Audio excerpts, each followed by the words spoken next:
Bismillahirrahmanirrahim. Assalamualaikum warahmatullahi wabarakatuh. Selamat pagi para pembelajar dan pengajar pendasaran diri. Kita lanjut ya, titik balik perubahannya. Baik, sebelum kita balik kelas kita pagi ini, mari kita berdoa dulu kita sebagai syukuran atas nikmat, rahmat dan kepahaman dalam kita kelas kita pagi ini. Berdoa silakan. A'udzubillahi minasyaitonir bismillahirrahmanirrahim. Rabbi zidna ilma warzuqna fahma birahmatika ya arhamar rahimin. Bang Aswar. Iya, Gimana kabar Kang? Alhamdulillah, Kang, ini ada pertanyaan di YouTube Evolusi Jiwa. G. Bagaimana caranya menghadapi orang yang suka menyakiti orang? Karena orang tersebut jika dibiarkan terus akan menyakiti, bahkan tambah parah dari tahun ke tahun. Sedangkan orang tersebut ketemu dengan saya setiap hari, dan ini sudah berjalan hampir 5 tahun. Nah, Ya gimana lapor Kang? polisi nah.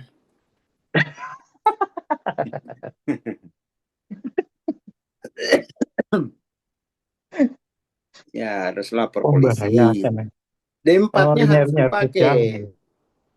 D4 itu suatu kesadaran bagaimana kita mengelola alam tampak gitu. Jadi gini, kadang-kadang tuh apa ya? Orang mengira kalau D4 itu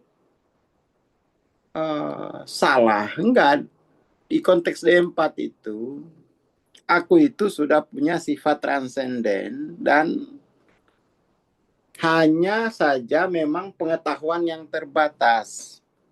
Maksudnya terbatas itu kalau dibandingin dengan D5, D6. Tapi untuk mengelola materi itu sudah cukup gitu lah. Jadi jangan dianggap D4 itu bukan hasil dari yang transenden gitu. Itu D4 itu hasil dari yang transenden. Cuman dia kalau dibanding D5, dibanding D6 memang terbatas. Tapi kalau untuk ngelola materi di alam dunia ini itu cukup, sudah cukup. Itu dia. Jadi lapor polisi itu bagian dari hasil konteks aku transenden. Perkara nanti polisinya korup, itu kan D3 pada polisinya. Tapi sistemnya itu memang sistem yang dihasilkan dari posisi diri yang transenden gitu. Jadi itu harus dipakai. Nggak boleh nggak dipakai D4 itu. Itu soalnya cara mengelola material, cara mengelola kehidupan di alam materi itu D4 gitu. Cara mengelola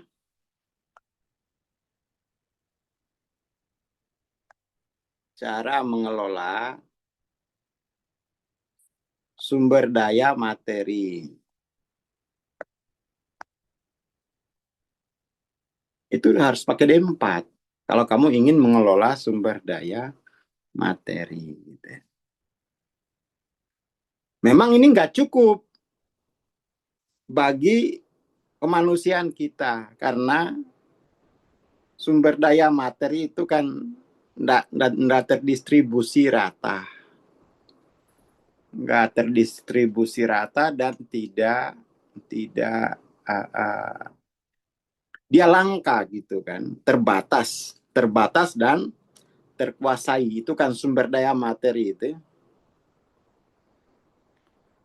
Dia terbatas dan terkuasai gitu kan. Sumber daya materi terbatas dan terkuasai. Nah,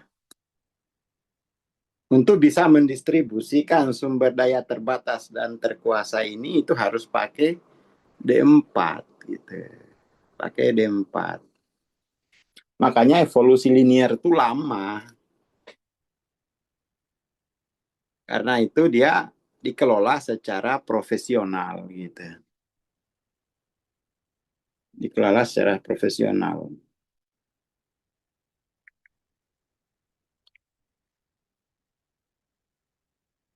Tapi hanya itu cara ngelolanya gitu. Nggak ada cara lain. Jadi nggak cukup kan ya konsep bahwa apa yang hadir di luar adalah refleksi yang ada di dalam ini kan ya. Itu itu nanti. Itu pendekatan spiritual untuk mengelola peristiwa sehari-hari. Itu juga lain itu, tapi eh, kebenaran yang lebih tinggi itu tidak menghilangkan kebenaran yang di bawahnya. Gitu. Kalau mau pakai D5 gitu kan, mau pakai D5 kan gini. Kalau D4 pengetahuannya kan dia hanya mengenai objek-objek material. Loh.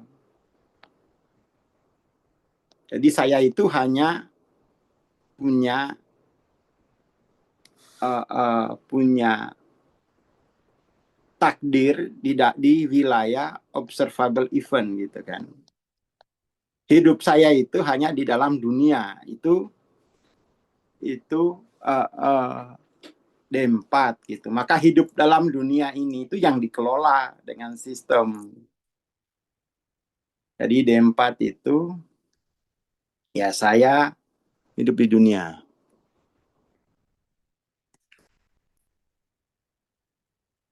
Seperti itu.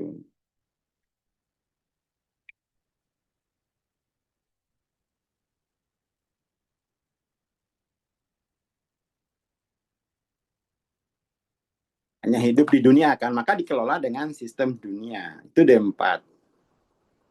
Bahwa saya hidup di dunia. D4-nya ini mengelola hidup bersama di dunia.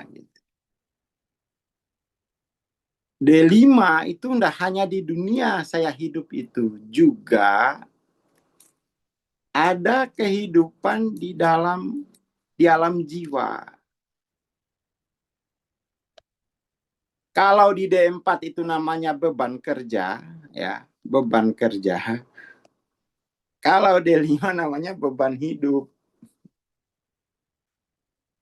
beban hidup gitu. Nah, di sini beban hidup itu uh, uh, kalau dalam bahasa Muna itu ya disebut kato. Jadi saya itu tidak hanya punya beban kerja, tapi juga beban hidup. Beban kerja itu maksudnya itu beban material, beban mekanis. Itu kemudian beban kerja itu sekarang kan diambil alih oleh robot gitu kan. Karena beban kerja, tapi beban hidup tuh nggak bisa kamu limpahkan sebagai kasih ke robot yang jalani, nggak bisa. Makanya di D5 itu mulai ada istilah karma di situ. Beban hidup gitu. Bukan sekedar beban kerja. Persoalannya bagi yang bertanya tadi itu,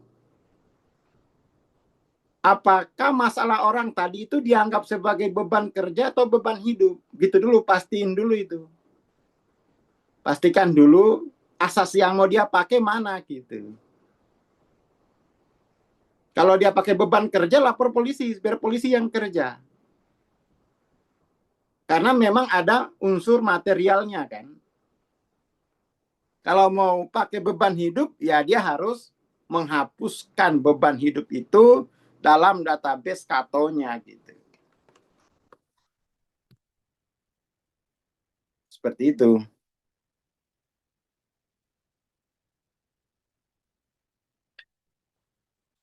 Seperti itu.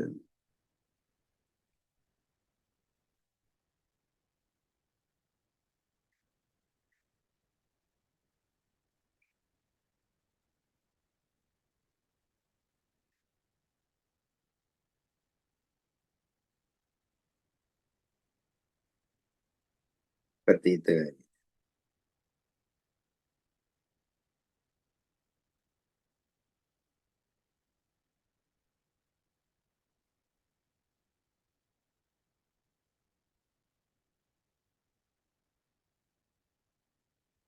Oke ya. Jadi harus jelas gitu. Tapi memang saya itu punya kalau bobot apa namanya dimensi materialnya itu beban kerja namanya. Tapi kalau dimensi batinnya itu beban hidup. Beban kerja itu bisa dia robotisasi, beban hidup nggak bisa. Kamu depresi, nggak bisa kamu suruh robot pindahin ke robot. Kamu harus jalani beban hidup itu. Itu kesadaran konteks aku dimensi kelima. Dan beban hidup tadi itu juga mematerial. Ya, toh? Kalau kamu misalnya di sini nih bojomu, kepalamu sakit gitu. Jadi beban hidup pada akhirnya menjadi beban materi. Ketika kamu sudah sakit kepala, minum Paramex. Iya, beban materialnya hilang, tapi beban hidupnya tetap nggak hilang kan. Itu dimensi kelima, gitu. Itu dimensi kelima. Ya toh.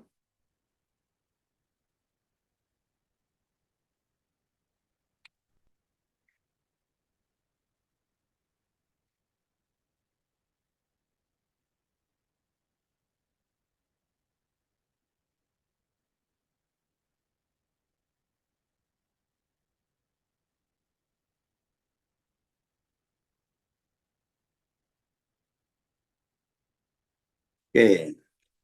Itu ya Mas Jamin. Lalu beban hidup itu apakah dibagi secara acak? Apakah Allah sewenang-wenang memberimu beban hidup gitu? Ternyata nanti jawabannya di dimensi keenam.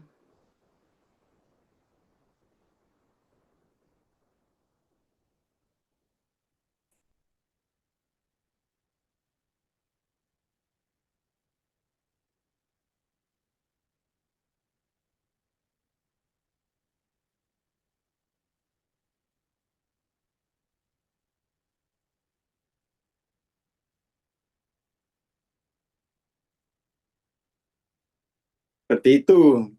Ketahuannya di dimensi 6 dia. Ternyata beban hidup itu beban yang ditulis sendiri oleh konteks aku yang hadir pada saya.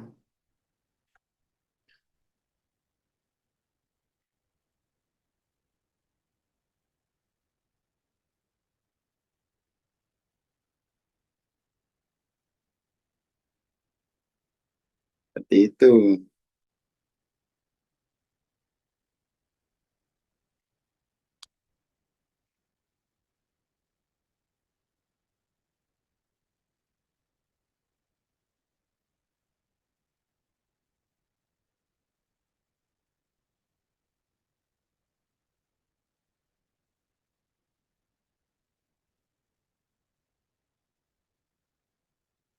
Seperti itu dia. Ditulis oleh konteks aku yang hadir pada saya. Memang seolah-olah konteks aku yang hadir pada saya itu tidak punya manfaat, tidak punya manfaat di dalam dunia materi. Makanya sama Pak siapa itu, sama Pak Riu Hasan, mereka dan geng materialisme dibilang consciousness itu adalah sampai evolusi. Karena sudah nggak punya guna lagi di dalam mengatasi beban kerja. Seolah-olah kesadaran itu tidak ada gunanya di sini gitu loh. Ya kan? Kayak sebut kehadirannya itu sebagai beban, sebagai sampah evolusi kehadiran konteks aku pada dunia materi yang sudah tersistem dengan baik itu suatu sampah evolusi. Mereka nggak tahu bahwa kehadiran konteks aku pada saya itu mencatat karma, beban hidup, Mereka ngomong kayak gitu, itu adalah karma beban hidup yang ditulis oleh konteks aku yang hadir pada mereka gitu. Gitu Mas Imam.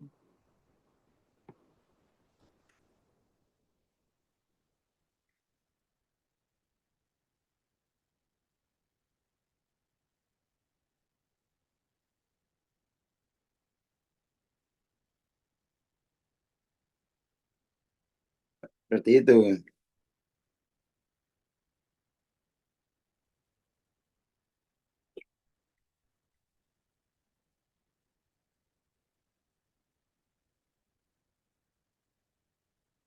Itu dia. Jadi penjelasannya itu gitu.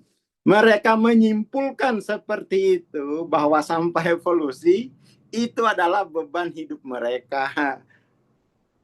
Ya, beban hidup.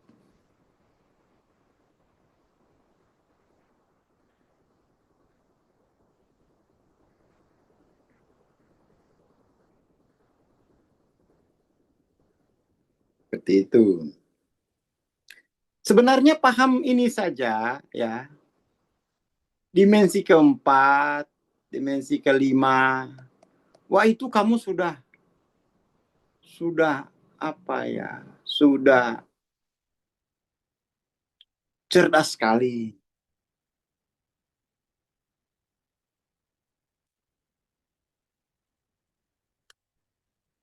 Seperti itu.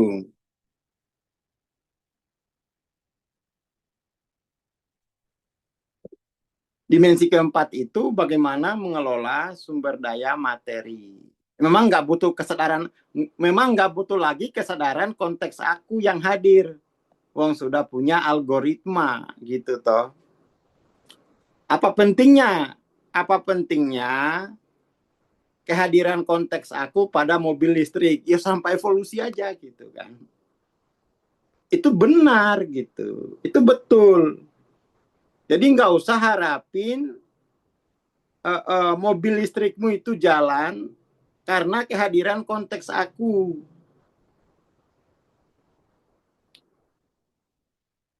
ya kan? Nggak perlu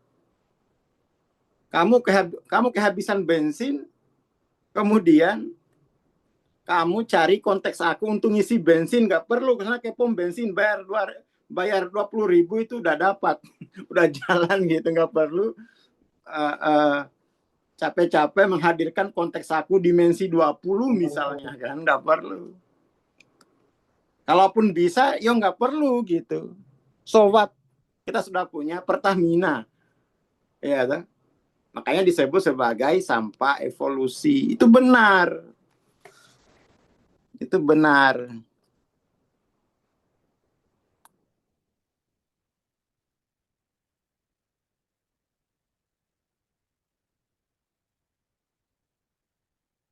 itu betul,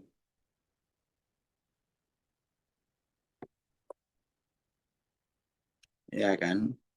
Jadi teknologi itu nggak butuh kehadiran konteks aku, dia hanya butuh algoritma, dia hanya butuh bahasa program, bukan bahasa konteks aku. Kan seperti itu. Apalagi sekarang bahasa program itu sudah bisa dibikin oleh mesin sendiri. Jadi apa gunanya konteks aku itu hadir pada saya dalam perspektif materialisme, itu apa gunanya? So what gitu. Nggak ada gunanya.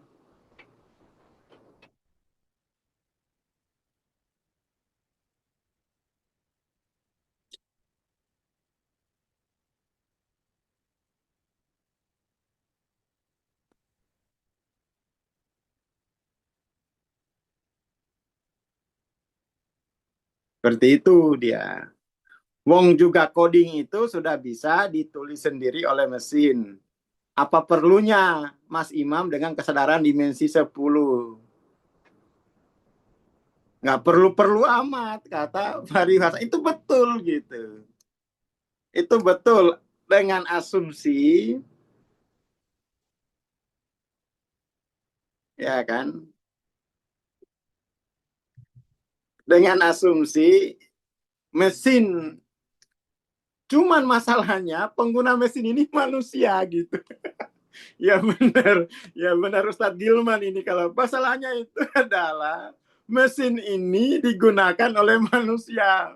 Nah, manusia itu selalu kena dampak konteks aku. Mobil listrik dipakai buat nabrak rumah tetangga lah, itu yang nggak diprediksi oleh Fariu Hasan gitu loh. Dia nggak tahu bahwa orang itu bukan hanya tumpukan material, tapi juga jiwa. Nah, kalau jiwa itu diprogram oleh konteks aku, tergantung konteks aku. Nah, ini. Ya benar Mas Ustadz Gilman gitu ya, benar. Mesinnya canggih, ya tapi penggunanya D3, akhirnya buat matiin orang. Apa mau kayak gitu? Apa mau kayak gitu gitu? Apa mau dia bikin masyarakat robot? Tapi apa gunanya bagi kita manusia kalau masyarakat robot?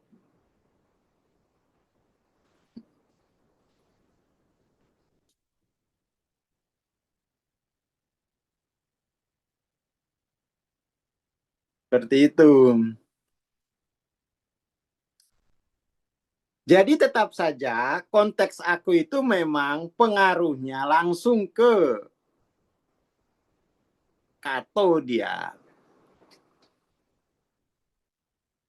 Meskipun kamu punya uang 20 M, tapi kalau katomu depresi ya depresi aja gitu.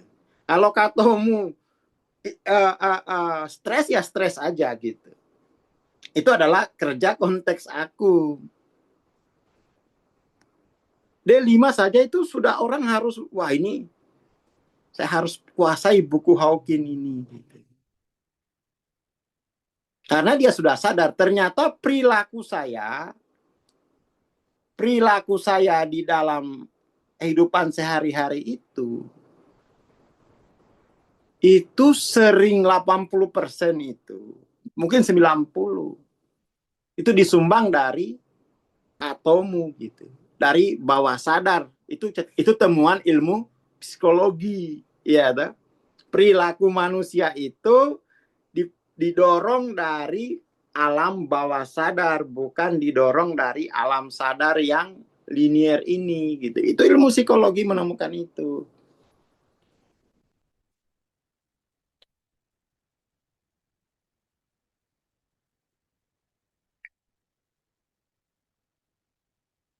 Seperti itu. Cuman kan dia kan pada akhirnya juga bilang, apa sih ilmu psikologi? Ya, apa sih ilmu psikologi gitu. Karena memang tinjauannya selalu materialis, positivistik. Apa sih ilmu psikologi? Tanpa ilmu psikologi juga baik-baik saja. Ya sudah, semua ilmu ditolak kecuali ilmu materialisme. Ya monggo baik. Freud dibilang Mbak Brewok itu ngigau saja gitu. Ya sudah nggak apa-apa, nggak apa-apa. Wong itu ya lumayan lah, ada ilmu dibanding D3.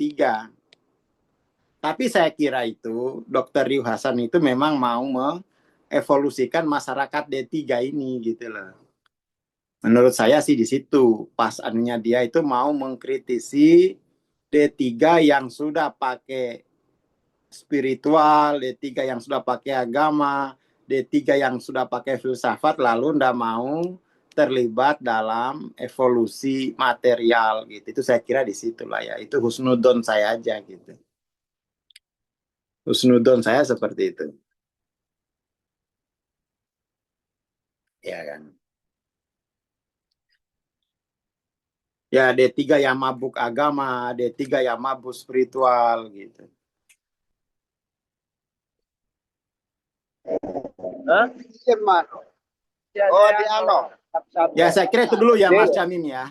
Ini yang 11 Oktobernya itu tidak jadi dulu ya karena harus merespon pertanyaan dari teman-teman. Jadi kamu tanya bagaimana caranya itu, cara dari konteks berapa gitu. Jadi selalu kembalikan ajarkan ke publik bahwa ada ragam konteks aku yang hadir pada saya, dan setiap konteks itu punya pengetahuan, punya pengalaman, dan punya kehendak. Jadi jangan dikira itu hanya satu cara. Ada ragam konteks aku yang hadir pada saya. Kamu mau cara berapa? Pagi ini saya, daripada mengasih cara, saya kasih perspektif. Kamu pilih sendiri caranya. Assalamualaikum warahmatullahi wabarakatuh.